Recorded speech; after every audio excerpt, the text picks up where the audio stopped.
My name is Daniel Marsh.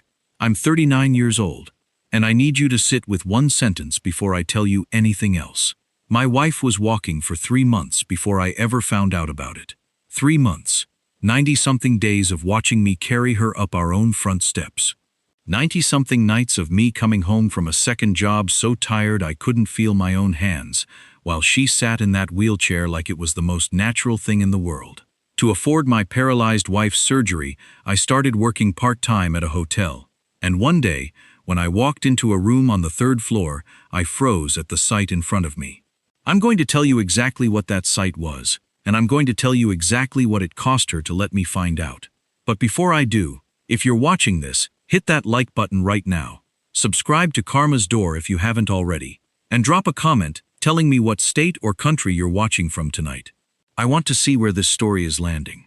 Now let me take you back to the beginning, because none of this makes sense without it. I grew up in Canton, Ohio. Blue-collar town, steel mill town. The kind of place where everybody's father worked with his hands, and everybody's mother stretched a dollar until it screamed. I've been a commercial HVAC technician for 15 years. I service the heating and cooling systems in office buildings, hospitals, schools. The kind of work nobody thinks about until it breaks. I'm good at it. I take pride in it. And up until 8 months ago, I thought I understood my own life better than almost anybody I knew.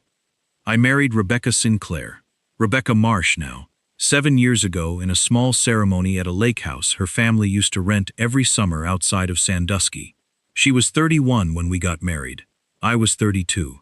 She worked as a claims adjuster for a regional insurance company downtown, and she was good at her job in that quiet, meticulous way. Some people are good at things nobody ever notices. She read contracts for fun. I used to tell her she'd have made a scary lawyer, and she'd laugh and say, "Lawyers don't get dental, adjusters do." That was Rebecca. Dry sense of humor. Careful with money.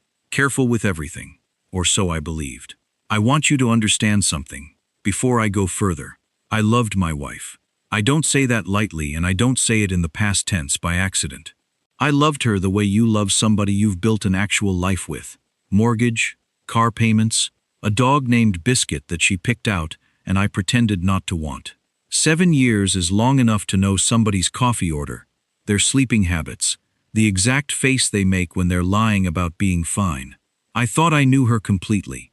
That's what makes the next part so hard to say out loud, even now. Last December, on a Tuesday morning that started like every other Tuesday morning, Rebecca was driving home from a worksite inspection on the east side of Columbus when a box truck ran a stop sign and hit her car on the driver's side. I was 30 minutes away on a service call in a hospital basement in Westerville when I got the call from her office. I don't remember most of the drive to Riverside Methodist. I remember the smell of the emergency room. I remember a doctor named Patel walking out in blue scrubs and telling me Rebecca had a fractured T12 vertebra, that the surgical team had stabilized her spine, and that there was, his exact words, a significant risk of permanent paralysis below the injury site. She woke up the next day. She couldn't feel her legs. I'm not going to sit here and pretend the months after that were anything but hell, because they were. Physical therapy 4 days a week, at a rehab facility off Bethel Road. A wheelchair that didn't fit through our bathroom doorway, until I took a Saturday and tore the frame out myself with a crowbar, and more frustration than actual skill. Insurance calls that kept me on hold for 45 minutes just to be told a claim was still under review. And through every single day of it, Rebecca's mother, Carol Sinclair, moved into our spare bedroom for what she called a temporary situation. A temporary situation that, by the time this story starts, had already stretched out to almost 8 months. Carol is 63 years old, and I want to be respectful here because she's still somebody's mother, but Carol has never once in her life admitted she was wrong about anything. She rearranged my kitchen within the first week. She told me, in that particular tone some people use for compliments that aren't compliments, that she'd always thought her daughter could have done better than an HVAC technician. I let it go, because I understood the bigger picture. Rebecca needed help during the day while I was at work. Somebody had to be there. I told myself that 100 times, and I believed it every single time I said it. I remember one physical therapy session out of what must have been 50 or 60 we sat through together at that facility, on Bethel Road. The therapist, a soft-spoken man named Andre, would guide Rebecca's ankles through range-of-motion exercises, narrating the muscle groups even though nothing below her waist was responding. I sat in a stiff plastic chair against the wall in my work boots, watching my wife's face twist with effort, trying to move a toe that hadn't moved in weeks. I clapped for every flicker Andre swore he saw. I meant that applause with everything in me. I had absolutely no idea, sitting in that chair, that those flickers would eventually turn into full, steady steps, taken behind my back, in a room I was never supposed to walk into. At home, the days settled into a rhythm that was exhausting but almost bearable. Carol ran the household. Meals, laundry, getting Rebecca from the bed to the chair and back, while I covered the money side of things across 2 jobs and whatever scraps of sleep I could grab in between. That second job is the entire reason I'm sitting here telling you this story tonight. By the 2nd month after the accident, the medical bills had already chewed through what little savings we had. I picked up part-time work as a night auditor at the Westin Grand Hotel downtown. 4 10-hour overnight shifts a week, stacked right on top of my full days running service calls across the city. I'd finish a job around 5 in the afternoon, eat something out of a gas station bag in the cab of my truck, and clock in behind that hotel's front desk by 11 at night. I was tired in a way I didn't know a human body could be tired. But Rebecca needed a second surgical consult with a spine specialist in Cleveland, and the number that office quoted made my stomach drop clean through the floor. I would have worked 3 jobs if it meant even a small chance she'd walk again someday. The box truck that hit her belonged to a regional freight company, and their commercial insurer settled with Rebecca's personal injury attorney faster than either of us expected. The dashcam footage from a nearby delivery van made fault about as clear-cut as these things get. The settlement wasn't a single lump payment.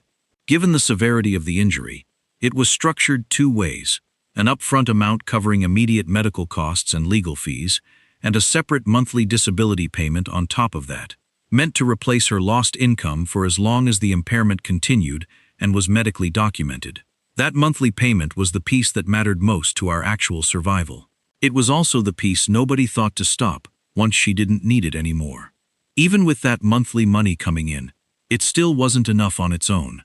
Not with the mortgage, not with the upfront settlement already spent on the ramp, and the door frame repair, not with that surgical consult in Cleveland our regular insurance wouldn't fully cover. The math simply didn't work without a second income.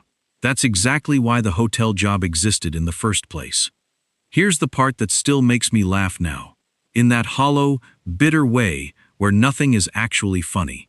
I used to come home from an overnight shift completely wrecked and sit on the edge of our bed just to watch her sleep for a minute before collapsing beside her. She has no idea how much I do for her, I remember thinking, more than once.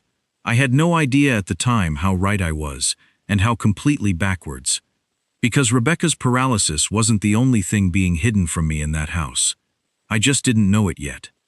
About a year before the accident, Rebecca's employer had opened an internal review into a pattern of claims she'd handled. Cases where settlement amounts on smaller commercial policies had been quietly inflated, and a portion of the difference had been routed, through a business account, into a shell consulting company that traced back to her mother, Carol. Real estate deals gone bad. Debts from Carol trying to flip 2 properties in Zanesville that both fell through, leaving her underwater with a private lender who wasn't the patient type. Rebecca's company chose not to press charges publicly, bad for their reputation with regulators, easier all around to quietly part ways. Instead, through their legal department, they offered her a private restitution agreement months before the accident ever happened. Full repayment on a structured schedule in exchange for her silence and theirs. She'd signed it before that box truck ever ran the stop sign. But with no full-time income and only a small freelance claims consulting gig to her name, she'd barely made a dent in it by the time she ended up in that hospital bed. What the accident settlement did, months later, was finally give her the money to pay it off completely. Rebecca never told me a single word of that. Not before the accident, not after it. So when I tell you she was sitting on a second secret buried underneath the first one, I mean it in the fullest sense there is. The wheelchair. The physical therapy schedule, the entire exhausting architecture of her recovery. It gave her something she never once said out loud. Not even to herself, I think. A permanent excuse to never explain the gap in her career.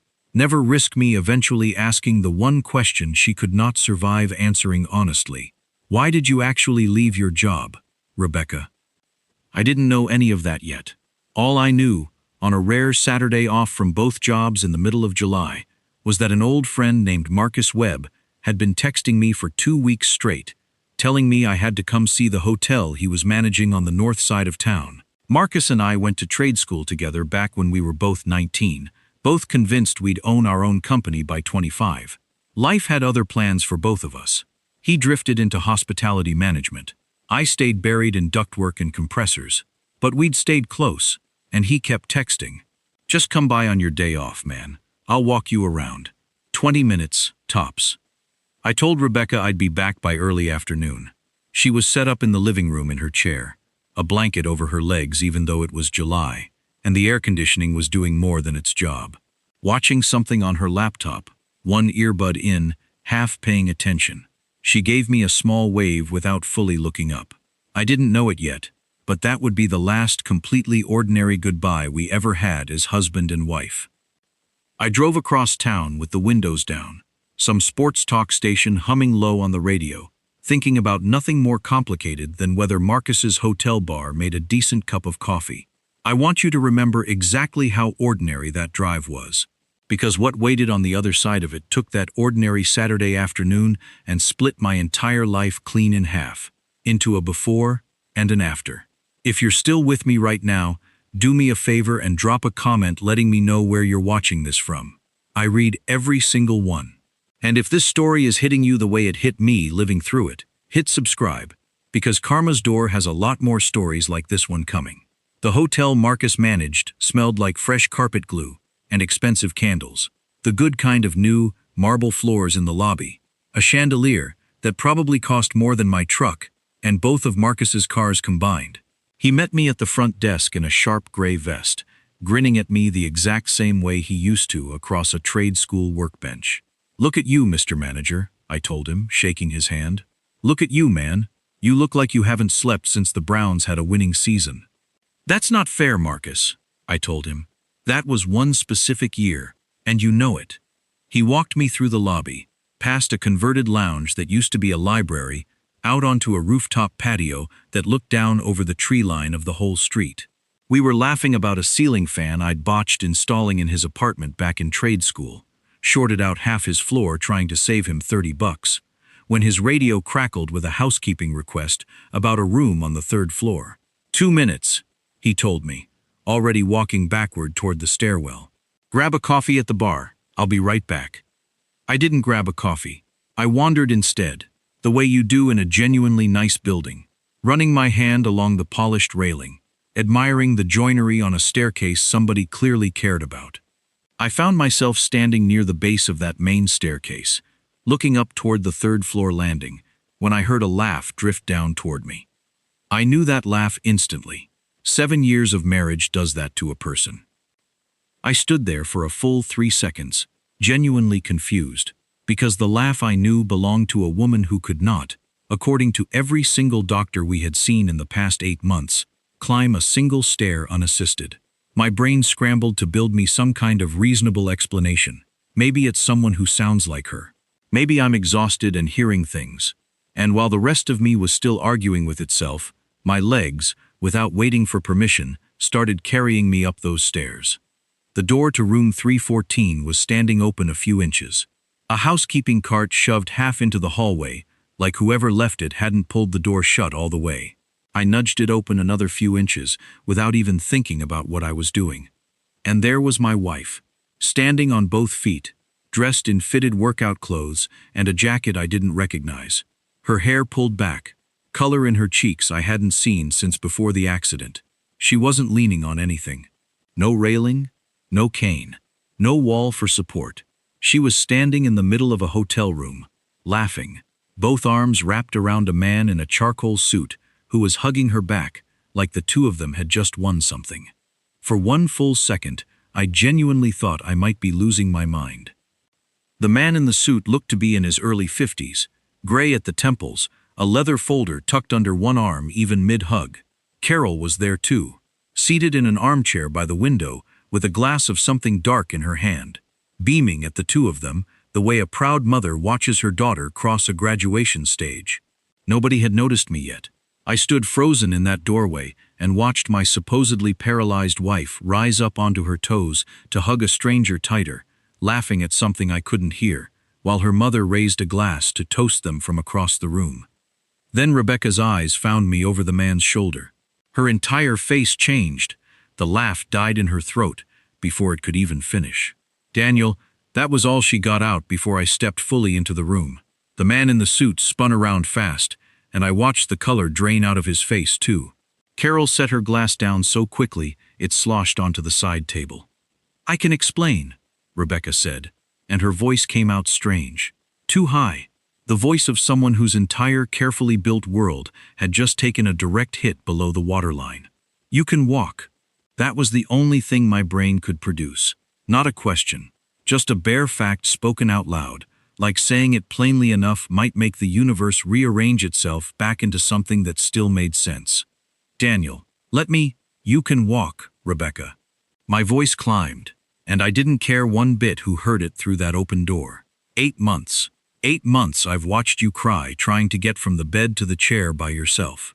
8 months I've carried you up our own front steps because the contractor doing the ramp was 3 weeks behind schedule.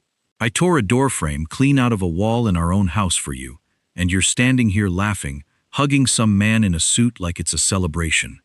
"It is not what you think," the man said, both hands up like he was trying to talk down a cornered animal. "I'm her attorney, Grant Ashford. You must be Daniel. I'm the one who's been handling the situation with her former employer." "What situation with her employer?" My voice went flat, because up until that exact second, her old job meant nothing more to me than a place she used to work. Nobody answered right away. The silence told me more than any of them wanted it to. "Sit down, Daniel," Carol said, using the tone she reserves for moments when she's convinced she's still running the room. "There's context here you don't have yet." "No." I stayed exactly where I was standing. "You don't get to sit me down for this. Rebecca, talk. Now." She lowered herself into the armchair across from her mother, both feet flat on the carpet, like a woman who had never once spent a day of her life in a wheelchair. She looked smaller in that chair than I had ever seen her look in 7 years of marriage. And for one disorienting second, the old instinct kicked in, the urge to cross the room and comfort her. I hated that instinct with everything in me. I let it pass without acting on it. "I started getting real feeling back before spring was even over," she said, staring down at her own hands instead of at me. Actual feeling. Not just the tingling the therapist warned me might come and go. By April, I could stand on my own for a few minutes at a time. By May, I was walking laps around our bedroom at night, after you left for your shift at the hotel. 3 months. She had been walking in total secrecy inside our own house for 3 straight months, while I was breaking my own body trying to fund her recovery. Why? It came out as barely a whisper, which frightened me more than shouting would have, because if I could walk, you'd expect me to go back to work. And I can't go back to work, Daniel. Not anywhere in this industry. Probably not ever again. Why not? Grant cleared his throat. "Daniel, as her attorney, I'd strongly advise." "I don't care what you'd advise. I didn't move my eyes off my wife. I'm not your client. Rebecca, why can't you go back to work?" So she told me all of it, right there in that hotel room, with the housekeeping cart still parked outside the open door, like the whole city was in on the joke, except me. The inflated claims, her mother's failed real estate deals, and the debt to a lender who didn't do patience.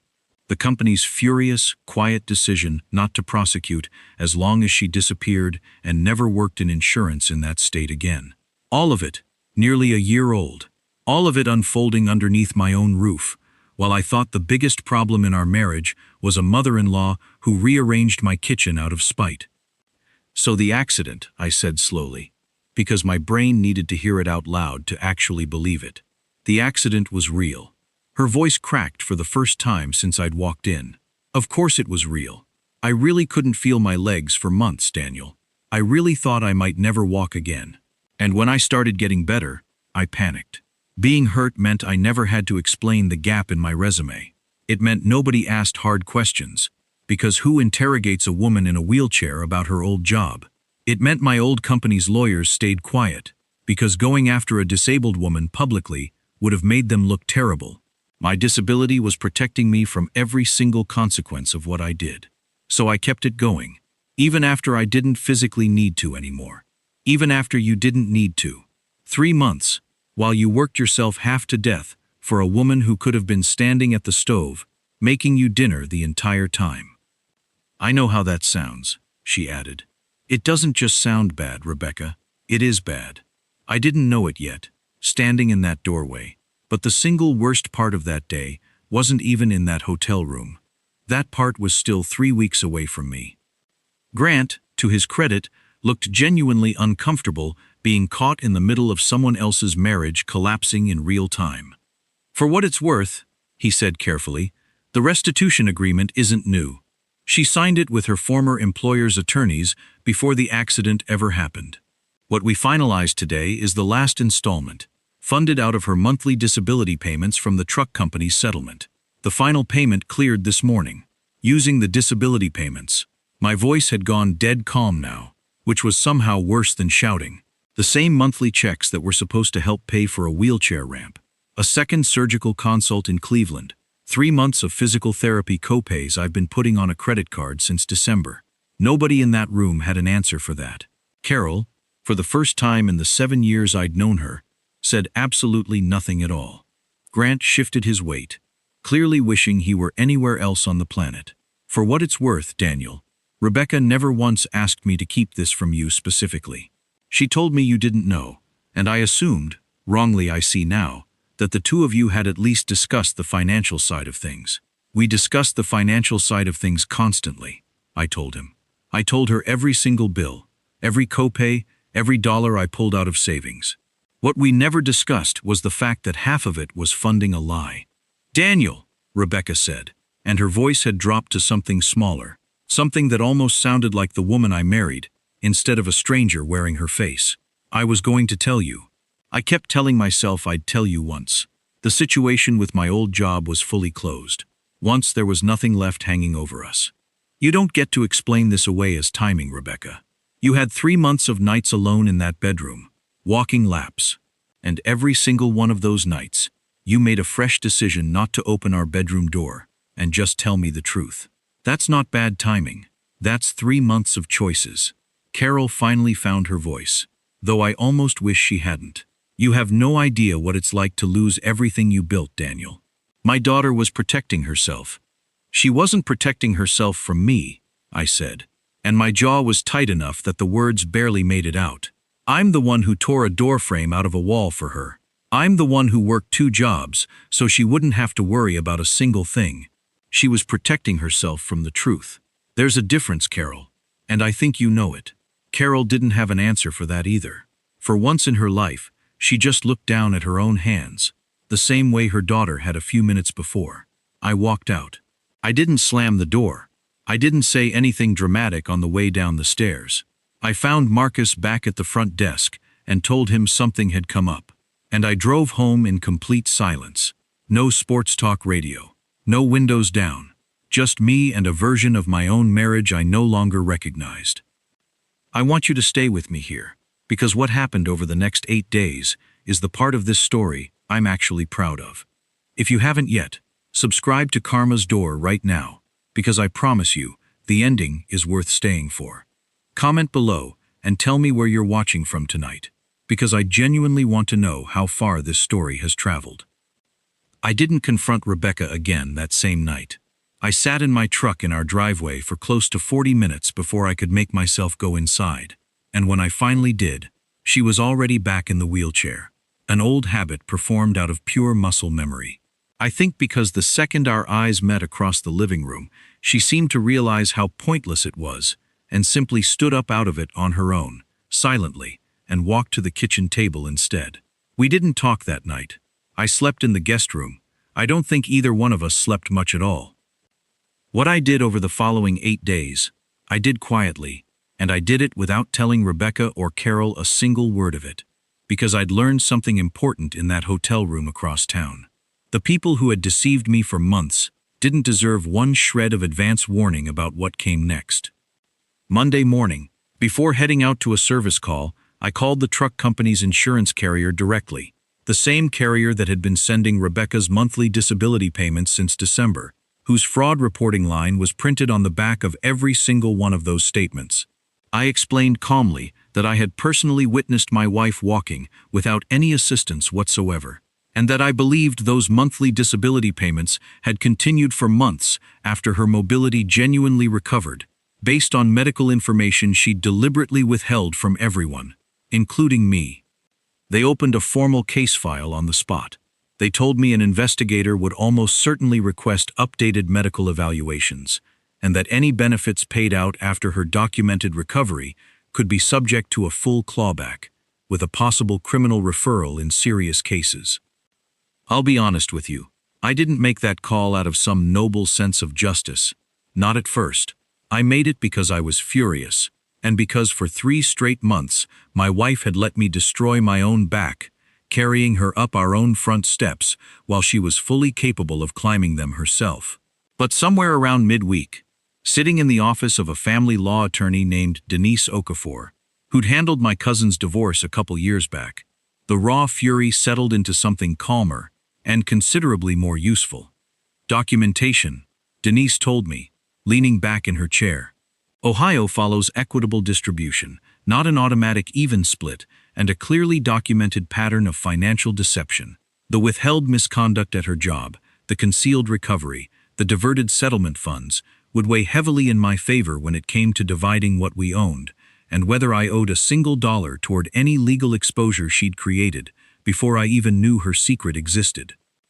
"Do you want this divorce to be ugly?" Denise asked me, "or do you want it to be effective?" "Effective," I told her. I didn't have to think about it. I've had enough ugly to last me a lifetime already. I filed for divorce 11 days after that hotel room. I moved my direct deposit to a new account Carol had never had access to. I changed the locks on our house, a house that, thanks to a mortgage I'd been the primary signer on since before we ever got married, was legally mine to control during the separation. And I let the insurance investigation run its full natural course without a single phone call to Rebecca, begging her to make it stop. She tried to reach me, of course. She showed up at a job site of mine on the east side on a Friday afternoon, walking perfectly fine across a gravel parking lot in a pair of sneakers, asking me to reconsider, telling me she still loved me, telling me the fraud claim could genuinely ruin her. "You should have thought about that back in the spring," I told her, standing there with a coil of copper line still looped over one shoulder, "when you first started standing up out of that wheelchair and decided not to tell your own husband." 2 weeks into the investigation, a claims investigator named Robert Callahan came by the house, my house, since Rebecca and Carol were staying with Rebecca's aunt across town by then, packing up their things a few boxes at a time whenever I wasn't home. Callahan was polite, thorough, and clearly not new at his job. He asked me to walk him through exactly what I'd seen at that hotel, and I gave him the whole account, start to finish, without embellishing a single detail. I didn't need to embellish anything. The truth did all the work on its own. For what it's worth, Callahan told me on his way out, tucking a folder under his arm, the same way Grant had that day in room 314, "These cases usually take months to build. This one's going to move fast. You gave us a specific date, a specific location, and a specific witness statement. That's more than most people ever hand us. I didn't hand it to you to be helpful," I told him. "I handed it to you because I was done being the only one in that marriage who didn't know what was actually going on." He nodded like he'd heard some version of that sentence plenty of times before, thanked me for my time, and left. By late summer, Carol had settled permanently with her sister in Wheeling, done with our side of Ohio altogether, as far as I could tell. As far as I know, she and Rebecca are still working through what's left of that debt between the two of them, entirely on their own now, because it was never mine to carry in the first place.